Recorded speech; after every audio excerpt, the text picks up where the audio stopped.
Hello everyone, I am going to today teach you about the Darkling Thrush written by Thomas Hardy.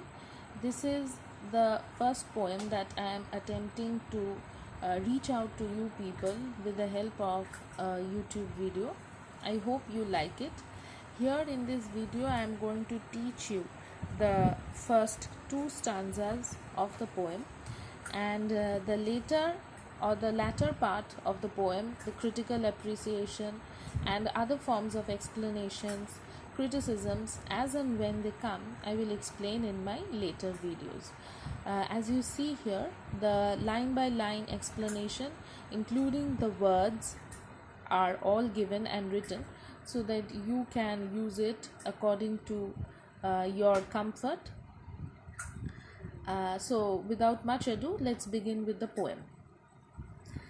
But before, one thing that I would like to mention before I head straight on to the poem is that the poem, The Darkling Thrush, as you understand by the very title itself, Darkling and Thrush, refers to the beginning, or the poem talks about the darkness of the era.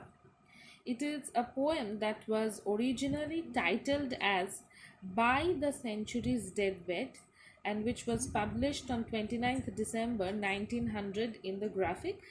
But however, later it was included in the collection entitled Poems of the Past.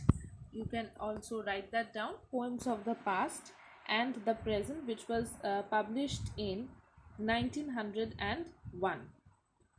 So, the first two stanzas of the poem. I leaned upon a coppice gate when frost was spectre grey, and winter's dregs made desolate the weakening eye of day. The tangled vine stems scored the sky like strings of broken lyres, and all mankind that haunted nigh had sought their household fires. uh, Here I, you can talk as I, as you can refer to as the poet or the speaker, leaned upon the coppice gate. Here the coppice word coppice gate is significant. The significance is that, as you see already mentioned, that it is the speaker is watching as a bystander, means someone who is leaning on the gate, someone who is leaning on the gate, a gate that is opening into the woods.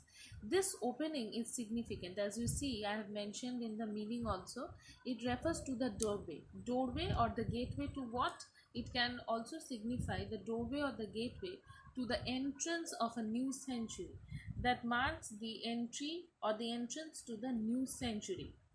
Why the new century? Because the poet here is talking about the death of the 19th century and the beginning in of the changes of the 20th century. That slowly you will understand throughout the poem, with pessimism and followed by rays of hope later on. Nevertheless, let's focus what we are talking about now. Followed by the pessimism followed by the rays of hope that would follow later, that he is, or the poet is finding, or the speaker for that matter, is finding it difficult to accept the changes that is rapidly changing taking place, and that is shaking his belief, be it on the religious grounds or the values. So his, one thing that is very certain is that he has lost his faith in the Christianity, his faith in Christianity. Why? Because in his early life, he had read the texts of Auguste Comte and Charles Darwin's On the Origin of Species, and that seemed to shake his belief or the ideas that he previously had. Not only he, but also many other poets of the century, where this recurrent theme of loss of hope, then pessimism, is very recurrent. One of the prominent poets of the century is your Matthew Arnold. You must know that in your syllabus of class 12 ISC, there is also reference, there is also the text of Dover Beach by Matthew Arnold, where this thing is very clearly stated. This idea recurs very clearly. So here he starts he's heading on to the poem. He's starting the poem at the very beginning with an I, and this is a very strong beginning. So what is he doing? He's leaning on the gate that is that leads to the woods. When frost was spectre gray. Spectre gray means ghost-like gray. Frost and winter here, as you see, I have marked, are personified. Dregs means the fallen snow and the heavy fog. By the way, one thing that I would like to mention here is that in the first two stanzas, there the winter landscape is very clearly painted. Winter and death are very closely related. As winter marks the end of the seasons, similarly, death also marks the end of life.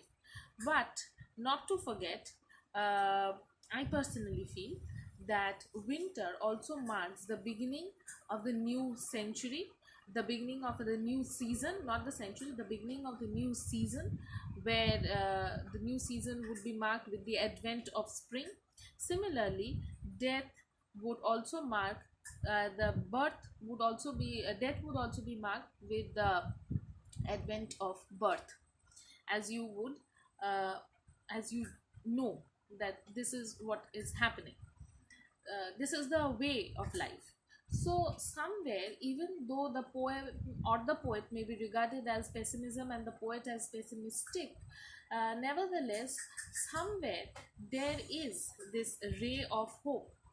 Somewhere there is this ray of hope that appears, that recurs, even if it is hidden, even if it is dormant. So, okay, so and winter's dregs made desolate the weakening eye of day. Weakening eye of day means the sun is weakened. Eye of day means the sun. Very carefully, if you observe, like with the help of our eyes, we see. We are able, the light penetrates and we are able to visualize and see the things around us with the help of light. Similarly, the sun helps us to see the things around us during the daytime. So the weakening eye of day means the sun is setting. It marks twilight or dusk. The tangled vine stems scored the sky like strings of broken lyre, and all mankind that haunted nigh hath sought their household fires. So what does this mean? Broken lyres, it is a musical instrument. To be precise, it means the romantic Aeolian lyre or the wind harp. You can write it down.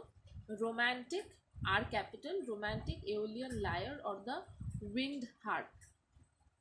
It is the musical instrument that is referred to here. And all mankind that haunted nigh hath sought their household fires. So what is the poet telling here?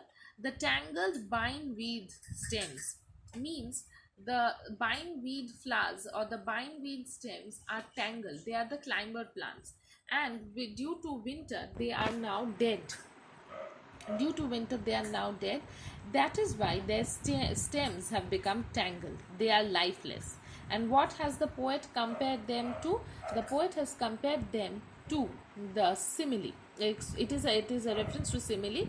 The poet has compared them to the broken lyre, a broken musical instrument.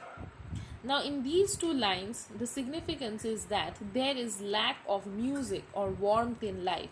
Music adds color. It marks a change. It serves as warmth. It comes as warmth in our life. We enjoy listening to music. There is some sort of rhythm. There is some sort of that marks a way of life. But that is totally absent here. So there is a total lack of vibrancy, total lack of rhythm, music or warmth in the life of the people, along with that of the poet. And all mankind that haunted nigh had sought their household fires. So the people with the death of the century, have stopped living their lives. They have lost their vibrancy, they have lost the rhythm of their lives. In the very simple, to put it very simply, they have forgotten to live their lives as they used to live, had sought their household fires. So they are now no more enjoying that vibrancy. What are they doing?